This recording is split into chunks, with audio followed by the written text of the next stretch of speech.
আলহামদুলিল্লাহ আমরা আজকে ইস্তেসকার নামাজ আদায় করলাম। ইস্তেসকার নামাজ ওই সময় পড়া হয় যখন তীব্র গরম শুরু হয়। গরমের কারণে মানুষ, পশু পাখি, গাছপালা, তরুলতা সব কিছু যখন গরম অতিষ্ঠ হয়ে যায় এবং সারা পৃথিবীতে বিশেষ করে আমাদের অঞ্চলের মধ্যে, যে অঞ্চলের মধ্যে গরমের তীব্রতা দেখা যায় সেই অঞ্চলের মধ্যে ইস্তেসকার নামাজ আদায় করা হয়। ইস্তেসকার নামাজ এটা একটা রাসূল কারীম সাল্লাল্লাহু আলাইহি ওয়াসাল্লামের সুন্নত।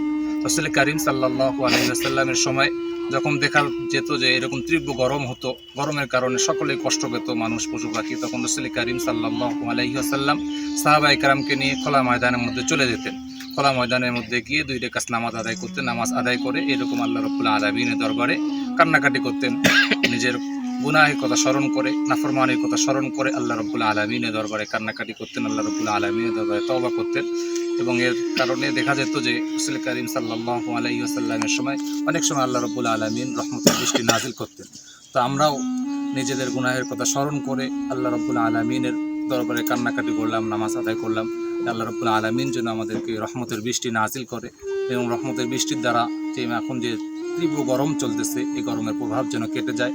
গরমের কারণে যে জমিন শুকিয়ে গেছে, জমিন যেন তরলতা, বৃষ্টির কারণে জমিন, শুকনো জমিনটা যেন সজীব হয়ে যায় এবং গাছপালা, তরলতা, পশু পাখি যেন সকলেই যেন গরম থেকে আল্লাহ রাব্বুল আলামিনের তীব্র গরম থেকে আল্লাহ রাব্বুল আলামিন যেন পরিত্রাণ দেয়, এই জন্য ইস্তেসকার নামাজ আদায় করা হলো। এবং আমি সকলকে উদাত্ত আহ্বান জানাবো, শুধু এই অঞ্চল নয়, প্রত্যেক অঞ্চলের মধ্যে যারা তীব্র গরমের কারণে যে সমস্ত অঞ্চলের মধ্যে কষ্ট পাচ্ছে মানুষেরা, তরুলতা, সকলেই সেই অঞ্চলের ওলামায়ে কেরাম যারা আছে, ইমাম সাহেব, খতিব সাহেব, সবাইকে আমি উদাত্ত আহ্বান জানাবো যে আপনারা ইস্তেসকার নামাজ আদায় করেন এবং ইস্তেসকার নামাজে যে সুন্নত আছে এই সুন্নতকে আপনারা আদায় করেন, আল্লাহ রাব্বুল আলামিনের কাছে রোনাজারি করেন। আলহামদুলিল্লাহ, আজকে আমরা এখানে মাশা কর্তৃপক্ষের ডাকে সমবেত হয়ে আমরা সালাতুল ইস্তেসকার নামাজ আদায় করেছি।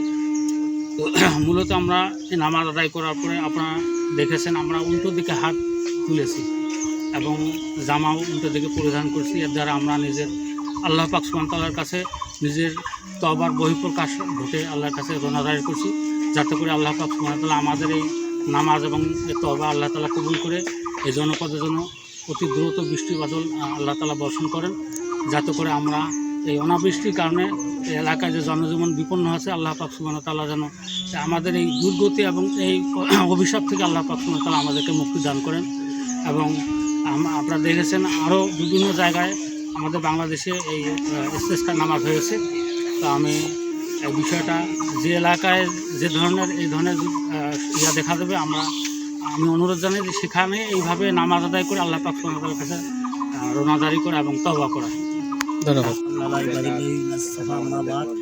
আলহামদুলিল্লাহ, আমরা সবাই সমবেত হয়ে নিজের পাপের দিকে লক্ষ্য করে, গুনাহ খাতার দিকে লক্ষ্য করে আল্লাহর কাছে ক্ষমা চেয়ে আমরা পানির আবেদন করলাম রব্বুল আলামিনের দরবারে।